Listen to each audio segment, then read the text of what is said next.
We're moving on now to fallacies that involve what I've called violations of the rules of rational argumentation.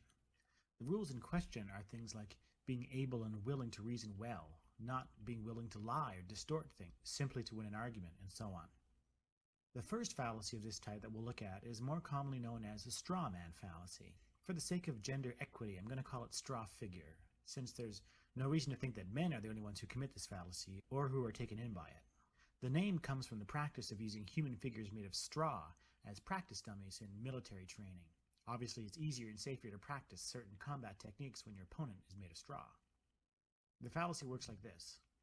Alice offers an argument to Bob. She wants to convince him of something. Let's say that Alice's argument is really pretty strong, like this boxer. Bob isn't sure he can handle this argument. So instead of trying to refute Alice's actual argument, Bob decides to engage a different argument. He decides to engage this straw figure. What is the straw figure? It's a weaker, distorted version of Alice's original argument. Because it's weaker, Bob is easily able to refute the straw figure argument. The straw figure fallacy is complete when Bob does the dance of joy and claims that he has successfully refuted Alice's original argument. But of course, Bob hasn't refuted the original argument, he's only refuted a distorted misrepresentation of it. This is the straw figure or straw man fallacy. This fallacy is often categorized as a fallacy of relevance because the attacks made on the weak straw figure are irrelevant to judging the actual strengths and weaknesses of the original argument. And this is correct, but I prefer to think of it as a violation of the rules of rational argumentation, especially when it involves knowingly and willfully misrepresenting an argument. When someone is willing to do this, they're no longer playing by the rules. They're more concerned with the appearance of winning than with argumentation itself. When you see this going on, you should try to correct the misrepresentation and get the discussion back on track.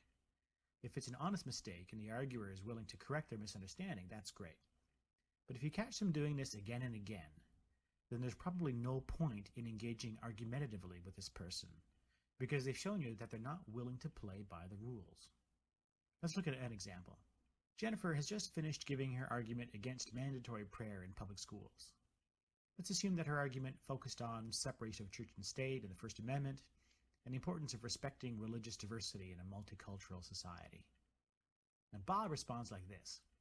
It's clear from your argument that you're really advocating for atheism. We've seen what state-sanctioned atheism does to societies. Look at Russia under Stalin, or China under Mao. Is that what you want for this country?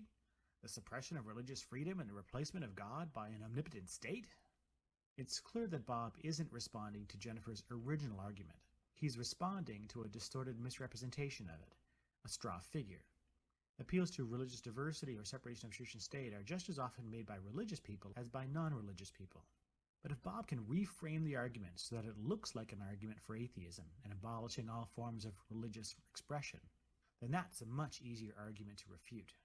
Rhetorically, this kind of move can be very powerful, and that's why straw figure arguments are so common in public debates on hot-button topics. But from a logic standpoint, they represent a willful refusal to engage in genuine argumentation.